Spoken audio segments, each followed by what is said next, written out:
Je vais vous présenter aujourd'hui l'entretien de synthèse et de motivation du concours Advance.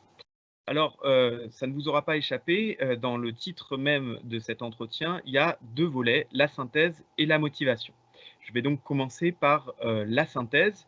La synthèse de quoi? Eh ben, de votre dossier en général. On va commencer et par ordre d'importance par votre dossier Advance, à savoir, et c'est pas un hasard si cet entretien arrive en 3e position, on va regarder, eh bien, vos résultats à l'entretien de mathématiques et à l'entretien d'anglais. Ça va nous donner déjà une indication sur votre niveau dans ces matières pour voir si oui ou non, eh bien, vous avez le niveau suffisant pour pouvoir poursuivre vos études chez nous. Alors également, on va regarder vos notes pour voir s'il y a une cohérence en première et en terminale. Sachez qu'on aura votre dossier, hein, Parcoursup.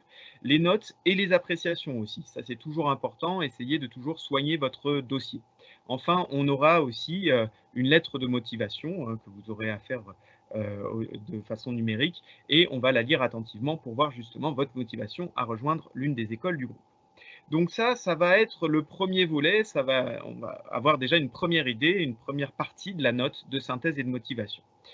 La deuxième partie, et ça nous intéresse principalement ici parce que je vais pouvoir vous donner beaucoup de conseils, c'est sur la motivation. Alors, comment se déroule la motivation?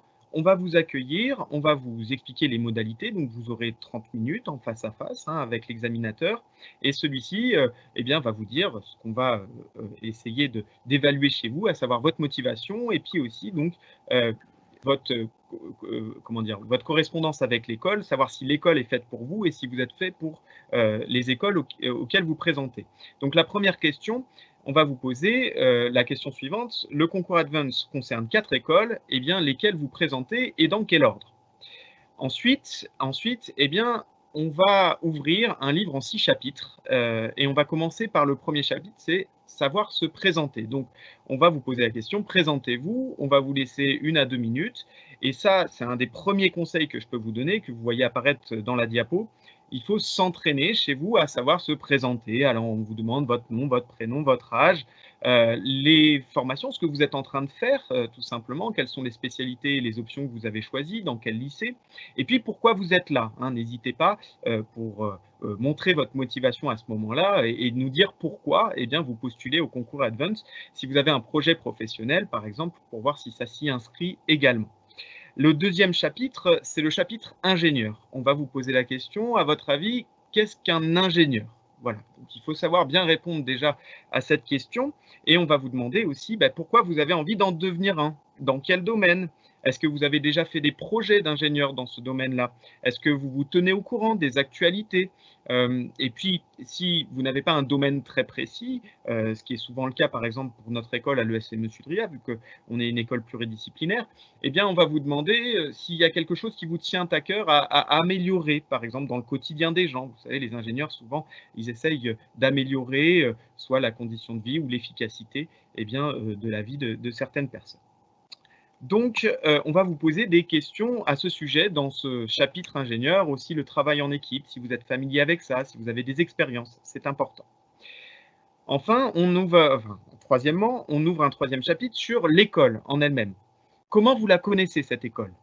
Ça nous intéresse. Est-ce que vous vous êtes renseigné sur cette école? Est-ce que vous avez participé à des salons, à des forums, à des JPO, à un Live Advance, par exemple? Ça, c'est important de le dire et ça montre aussi votre motivation pour vous renseigner autour des écoles du concours. Toutes ces informations vont nous intéresser et vont voir à quel point vous êtes motivé pour rejoindre l'école. Ce qui est très important aussi, c'est de savoir pourquoi vous présentez cette ou ces écoles. D'accord? Dans ce cas-là, renseignez-vous bien sur l'école et ça, c'est un autre conseil que j'ai à vous donner, hein, se renseigner sur les écoles auxquelles vous postulez. C'est pour ça qu'il ne faut pas hésiter à aller aux différents éléments de communication, événements de communication, que ce soit les JPO, les salons, mais aussi sur les sites et bien entendu, regarder les atouts de ces écoles et savoir pourquoi elles vous intéressent. Le quatrième chapitre, c'est vos résultats scolaires. Comme je vous l'ai dit, l'examinateur aura eu votre dossier sous les yeux auparavant, il l'aura examiné et ça sera pour vous l'occasion peut-être de vous justifier si vous avez, par exemple, un passage à vide à un moment sur une des matières qui nous intéressent, donc principalement les matières scientifiques et l'anglais. Heu, Également, si vous n'en avez pas, eh bien, ce sera l'occasion aussi d'en discuter, de savoir finalement, quelles sont les matières qui vous intéressent le plus, quelles sont les matières qui vous intéressent le moins. Enfin, on va ouvrir un des derniers chapitres, et c'est pas un des moindres, last but not least, comme on dit en anglais, c'est votre personnalité, en gros, et votre profil, à savoir qu'est-ce que vous faites à côté, qu'est-ce qui vous intéresse à côté des matières scientifiques et du monde de l'ingénieur.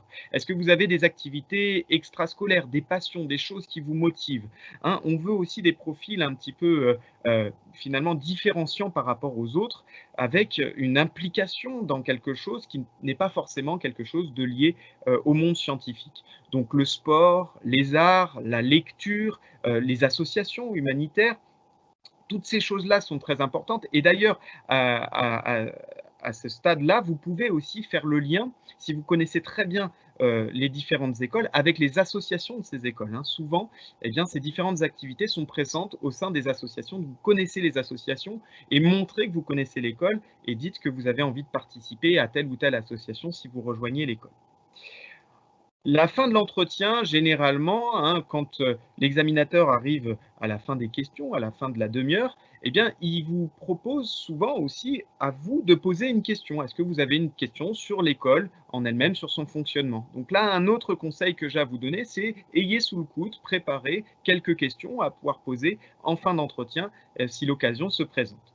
Enfin, une fois que l'entretien est fini, eh bien, on vous demande si dans l'ensemble, cette épreuve Advance s'est bien passée, parce que c'est la fin de l'épreuve, et on vous raccompagne jusqu'à la porte. On passe au dossier suivant pour pouvoir prendre le prospect suivant.